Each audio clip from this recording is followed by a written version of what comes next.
ভাই একটু দাঁড়ান। আগামী 12 তারিখ যে আমাদের জাতীয় নির্বাচন, সেই নির্বাচন নিয়ে আপনার পরিকল্পনা কি বা চিন্তাধারা কি আমাদের একটু বলবেন? আগামী যে নির্বাচন আসতেছে, আমার একটা চিন্তা ধারণা হলো যে আমরা ইতিমধ্যে যাকে ভোট দিয়েছি তারা তো মনে করেন এই সমাজ সেবা করার নামে আমাদের সেবা দেয় না। তারা 5 বছর পরেতে আপনারা খুব সুখ শান্তিতে কাটে, আর আমরা তো সাধারণ মানুষ, ওই সাধারণভাবে ওই যে ময়লা ধুলার মধ্যে আমরা পড়ে থাকি।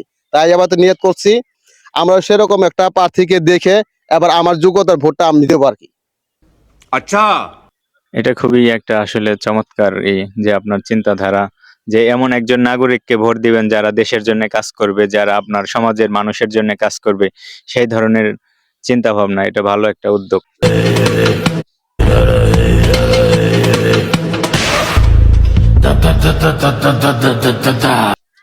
আমার এটি চিন্তা ধারণা। আসসালামু আলাইকুম ভাই। ওয়ালাইকুম আসসালাম ভাই, ভালো আছেন? আলহামদুলিল্লাহ।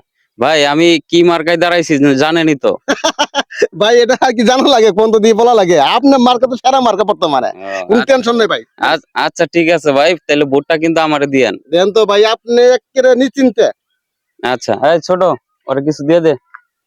কি করে না?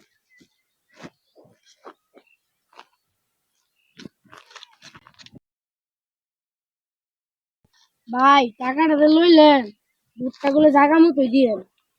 আচ্ছা, কোনো সমস্যা নাই। ভাই আচ্ছা, টাকা করে ঠিকই লইলেন, ভোটটা জায়গা মতো না দিলে বুঝেন তো কি হবো। আচ্ছা থাকেন, আমার একটু খুব তাড়া আছে তো, আমি একটু আসি। এই হলো আমাদের সমাজের সুনাগরিক এবং তাদের মুখের নীতিবাক্য, যারা একটু আগেই আমাদেরকে সান্ত্বনা দিল যে ভোট যেন আমরা বিক্রি না করি, কিন্তু সে নিজেই একজন প্রার্থীর কাছে তার নিজের মূল্যবান ভোটটা বিক্রি করে দিল। আসুন আমরা সচেতন হই, আমাদের ভোটটা আমরা যেন সঠিক প্রার্থীকে দেই।